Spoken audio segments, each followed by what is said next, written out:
مهمه 7 دقائق دول كانوا خطيرين بالنسبه لينا كلنا.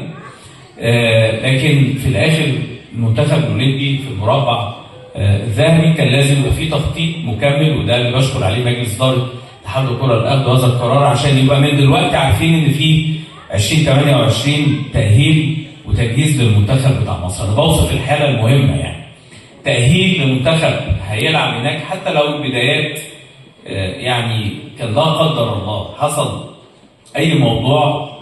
الرؤيه ان احنا بنبني فريق لموضوع جاي 2028 حتى لو حصل لا قدر الله، ده ما حصلش، احنا بنتكلم في وضع احسن.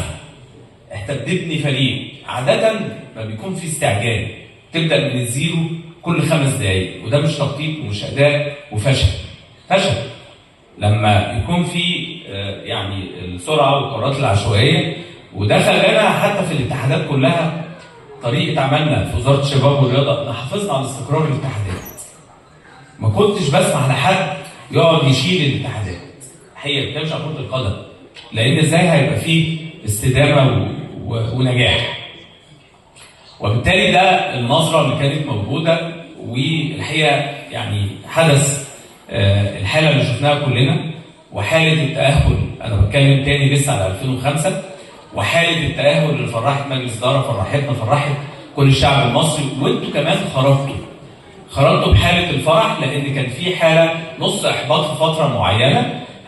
مش عايز اقول اصابات، وما بيحصل الاجهزه الفنيه والمنتخبات لازم تبقى عامله كل احتياطاتها، لان البطوله فتره زمنيه متحدده وقتها قد ايه، والليسته على كل الناس ثابته.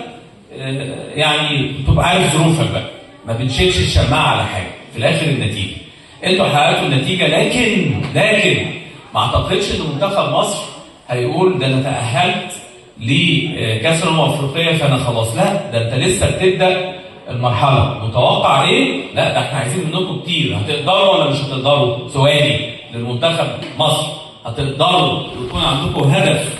احنا ما بنلعبش انصاف حلول، ما بنلعبش في مصر في تخطيطنا للرياضه انصاف حلول.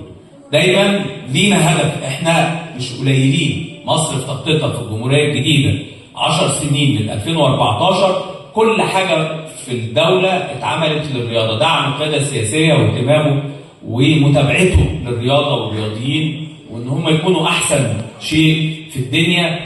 ده المستوى والاخلاص في العمل فيه.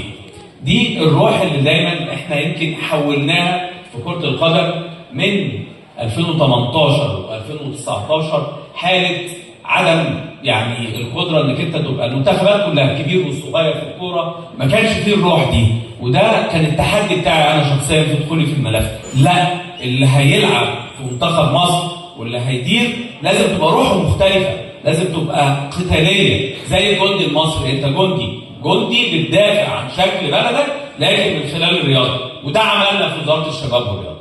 ما بنبصش لحاجه ثانيه، ما بنبصش غير لبلدنا، ما بنبصش غير للمصلحه العامه ولا نلتفت للمصلحه الخاصه او لافراد، وده بننقله.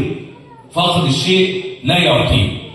المنتخب الاخر طبعا الكابتن الكاس هنا الكابتن ميكالي ودوره الكبير والسيره الذاتيه الكبيره بتاعته، يعني ده فاز بمنتخب البرازيل اعلى واكبر منتخبات العالم في كره القدم بميداليه ذهبيه في اولمبياد، فبيدرب منتخب مصر.